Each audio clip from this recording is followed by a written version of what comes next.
Hey, my friend. How's it going?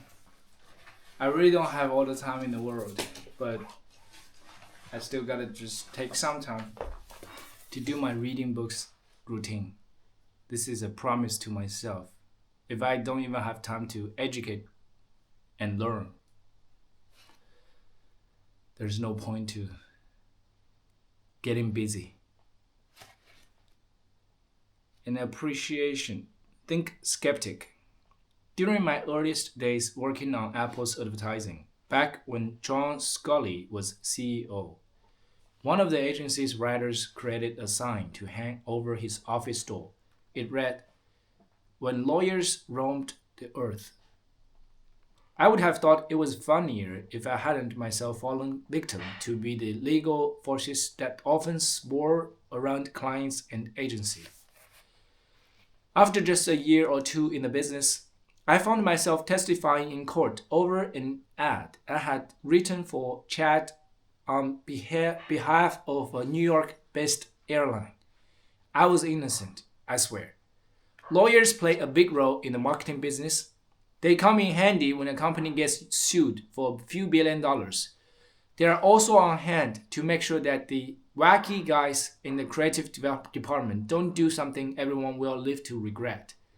In fact, the creative guys often get it from two sides because there is normally a team of lawyers inside both the agency and the client. Every ad that gets produced has to be cleared by both sets of lawyers, each of which is out to protect its own interest.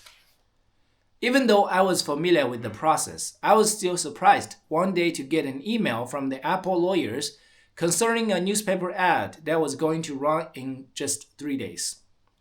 The agency's lawyers had already approved it. Steve Jobs had already approved it. Now, at the 11th hour, Apple's lawyers were saying that they had some problems with it.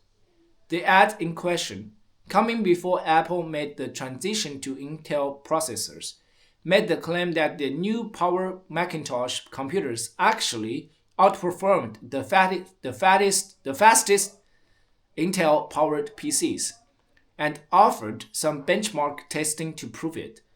The lawyers took issue with 4 points in the copy, fearing that we might face a legal challenge from Intel. Doing my duty, I sent a note to Steve advising him that there was a wrench in the works, his own legal team. I succinctly described the 4 problem areas and asked for guidance. Fortunately, Steve wasn't going to allow complexity to do its dirty work. Just minutes after I hit the send button, his reply landed in my inbox. It wasn't the most verbose email I'd ever received, but the first sentence so eloquently put things into perspective. Fuck the lawyers.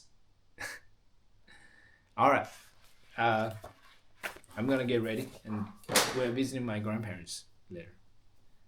停止录像。